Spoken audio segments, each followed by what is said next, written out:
വലിയ ആശങ്കയാണ് ഇത്തരം വാർത്തകൾ. പ്രത്യേകിച്ച് കുട്ടികൾ പഠനവുമായി ബന്ധപ്പെട്ട മനോവിഷമത്തിൽ, അവരെ പഠിപ്പിക്കുന്ന അധ്യാപകരുടെ സമീപനത്തിൽ നിന്നുള്ള മനോവിഷമത്തിൽ ഇങ്ങനെ ജീവനെടുക്കുന്നത് എന്നെ സംബന്ധിച്ച് വലിയ വിഷമവും ആശങ്കയും സങ്കടമൊക്കെ ഉണ്ടാക്കുന്ന ഒരു കാര്യമാണ്.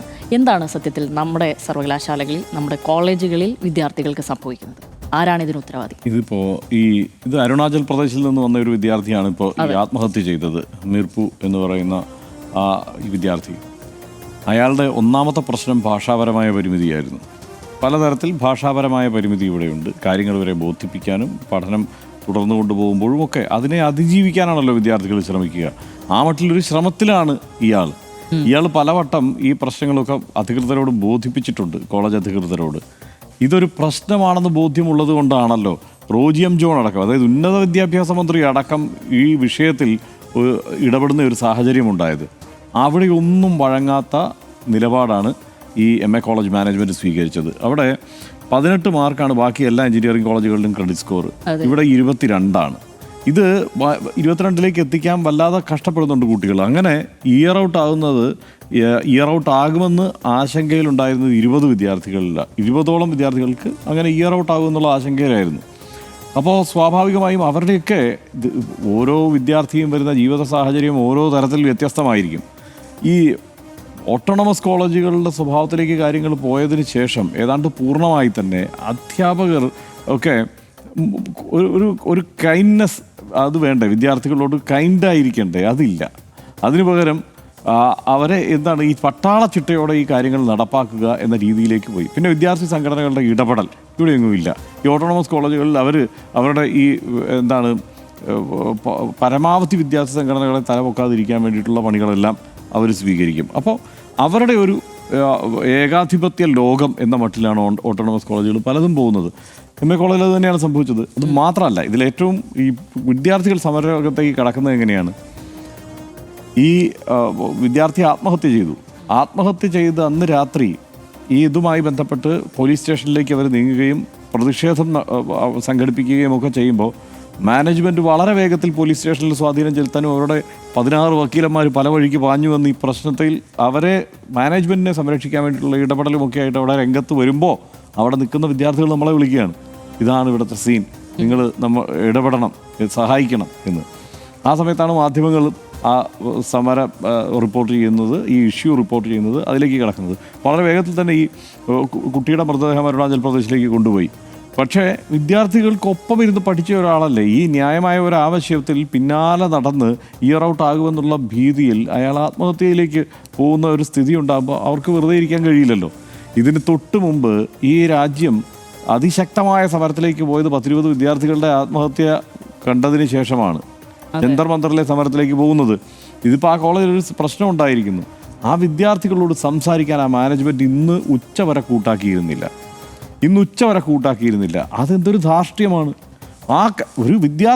ആ ക്യാമ്പസിലെ മുഴുവൻ വിദ്യാർത്ഥികളും അവിടെ പഠിക്കുന്ന വിദ്യാർത്ഥികൾക്കും ഒരു പ്രശ്നമുണ്ടെങ്കിൽ അത് കേൾക്കാൻ ആ കോളേജിൻ്റെ മാനേജ്മെൻറ്റ് തയ്യാറാകുന്നതിൽ പിന്നെ അത് എന്ത് മാനേജ്മെൻറ്റാണ്? കാരണം അവിടുത്തെ മുഴുവൻ വിദ്യാർത്ഥികൾക്കും ഒരു പ്രശ്നമുണ്ട്. എല്ലാവരും മഴയത്ത് സമരം ചെയ്യുന്നു. അപ്പോൾ അതിൻ്റെ കോളേജിൻ്റെ കമ്മിറ്റിക്കാരും പ്രിൻസിപ്പളും ഒക്കെ വിദ്യാർത്ഥികൾക്കിടയിലേക്ക് ഇടിച്ചു കയറാനാണ് ശ്രമിക്കുന്നത്. അപ്പോൾ ഇത് ശുദ്ധ തോന്നിയാസമാണ് ആ മാനേജ്മെൻറ്റ് അവിടെ കാണിച്ചത്. അപ്പോൾ അതിനോട് അതിശക്തമായി പ്രതിഷേധിക്കുക എന്നുള്ളത് വിദ്യാർത്ഥികൾ തീരുമാനിച്ചു. ഒന്ന് മനസ്സിലാക്കേണ്ട ഒരു കാര്യം, വിദ്യാർത്ഥികൾ നമ്മൾ പണ്ട് സംഘടനയുള്ളപ്പോൾ വിദ്യാർത്ഥികൾ സംഘടിക്കും, ഇപ്പോൾ സംഘടന ഇല്ലാതാക്കിയാൽ സംഘടിക്കില്ല എന്ന് ചിന്തിക്കാവുന്ന സാഹചര്യം പോയി. അതിനപ്പുറത്ത് വിദ്യാർത്ഥികൾ നന്നായി പരസ്പരം ബന്ധപ്പെട്ട് തന്നെയാണ് ഇരിക്കുന്നത്. എല്ലാവരും പരസ്പരം ബന്ധപ്പെട്ട് പരസ്പരം സംസാരിച്ച് പോകുന്ന വിദ്യാർത്ഥികളാണ്. പ്രത്യേകിച്ച് ഇപ്പോൾ ഈ പ്രൊഫഷണൽ കോളേജിലൊക്കെ പഠിക്കുന്ന വിദ്യാർത്ഥികൾക്ക് അവരുടെ പ്രശ്നങ്ങൾ എന്താണെന്നുള്ള ബോധ്യമുണ്ട്, അത് ചോദിച്ചു വാങ്ങാനുള്ള ശേഷിയുമുണ്ട്. അവർ അങ്ങനെ കുഴപ്പക്കാരൊന്നുമല്ല. അവരുമായിട്ട് സംസാരിച്ചാൽ ഈ പ്രശ്നം ഇന്നലെ പരിഹരിക്കപ്പെട്ടേനെ. പക്ഷേ സംസാരിക്കാൻ മാനേജ്മെൻറ്റിന് കുറവാണ്.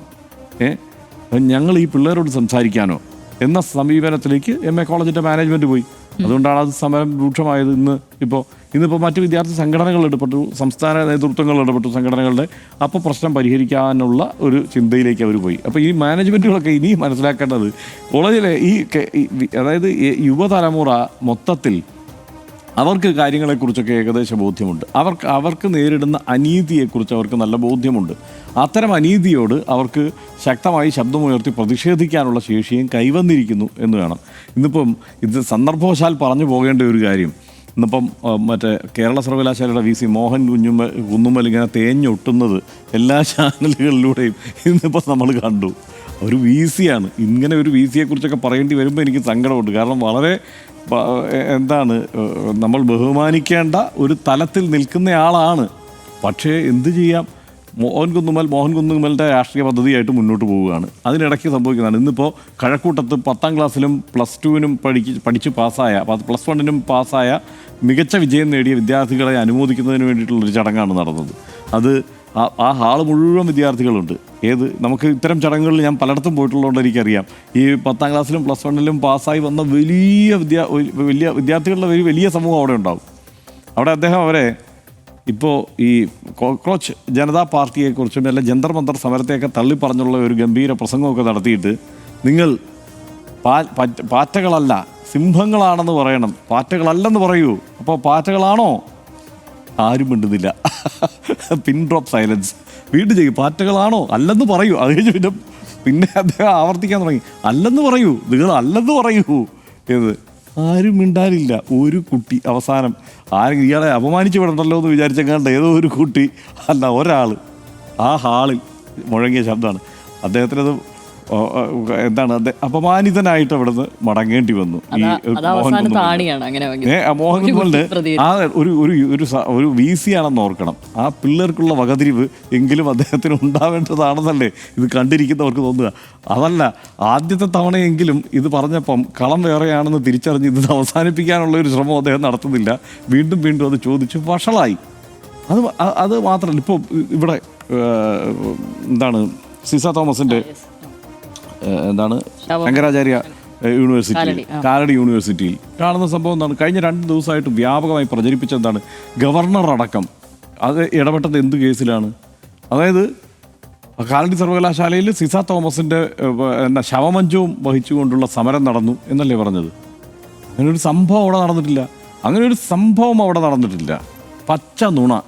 ആ പച്ച നുണ കത്തിച്ചിട്ടാണ് യഥാർത്ഥത്തിൽ ഈ പറയുന്ന സിസ തോമസിനെ ആക്രമിച്ചു എന്നുള്ള വേറൊരു കഥ, സിസ തോമസിനെ ശാരീരികമായി ആക്രമിച്ചു എന്നുള്ള മറ്റൊരു കഥ. അതിനുശേഷം ഇപ്പോൾ 19 വിദ്യാർത്ഥികൾക്കെതിരെ കേസ്, 4 പേർ അകത്ത് കിടക്കുകയാണ്.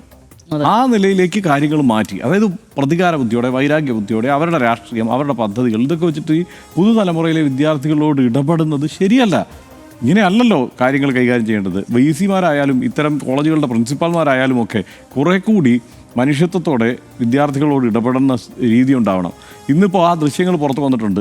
ഈ ശവമഞ്ചം വെച്ച് നിലവിളിച്ചു എന്നുള്ളതിൻ്റെ ദൃശ്യങ്ങൾ പുറത്തു വന്നു. കുറേ കേടായ ലൈറ്റുകൾ.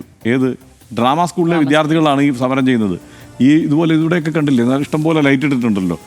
ഇതുപോലെയുള്ളതല്ല, ഇതിനേക്കുള്ള പാവം പിടിച്ച ലൈറ്റുകൾ കുറച്ചെണ്ണം, അതെല്ലാം കേടായിപ്പോയതാണ്. അത് മാറ്റി കൊടുക്കാൻ പറഞ്ഞിട്ട് അത് മാറ്റി കൊടുക്കുന്ന സാഹചര്യമില്ല. ഇത് മികച്ച ഒരു അവിടുത്തെ നാടക ട്രൂപ്പ് എന്ന് പറയുന്നത്, അവിടുത്തെ ഡ്രാമ സ്കൂളിലെ കുട്ടികൾ എന്ന് പറയുന്നത് വളരെ ഈ സംസ്ഥാനത്ത് തന്നെ ഏറ്റവും മികവ് പുലർത്തുന്ന വിദ്യാർത്ഥികളാണ്.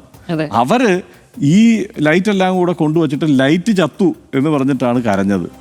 അത് കണ്ടിട്ട് അത് സിസ തോമസ് ചത്തു എന്ന് പറഞ്ഞ് കരഞ്ഞു എന്ന് പറഞ്ഞ് ആക്കി തീർത്ത് അവർക്കെതിരെ കേസും എടുത്ത് ഇല്ലാത്ത പുകിലെല്ലാം ഉണ്ടാക്കി സംസ്ഥാനത്തിൻ്റെ ഗവർണറായ അധികാരപരിധി വിട്ട് DGPയെ വിളിച്ചു വരുത്തുന്നു.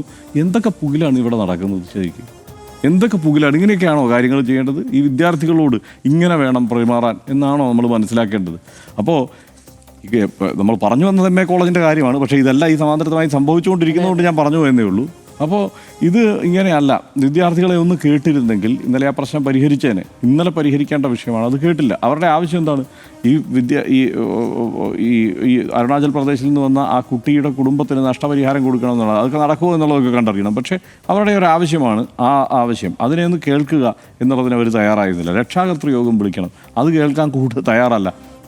പണ്ടൊക്കെ അച്ഛനെയമ്മയും വിളിച്ചുകൊണ്ട് വരാനാണ് ബുദ്ധിമുട്ട്. പക്ഷേ ഇവർ പറയുന്നുണ്ട്, കുട്ടികൾ ഞങ്ങളുടെ രക്ഷാകർത്താക്കളെ വിളിച്ചുകൊണ്ട് വന്നിട്ട് യോഗം ചേരണം എന്ന് പറയുമ്പോൾ അതിന് തയ്യാറാവുന്നില്ല. അപ്പോൾ അത് ശരിയായ രീതിയല്ല.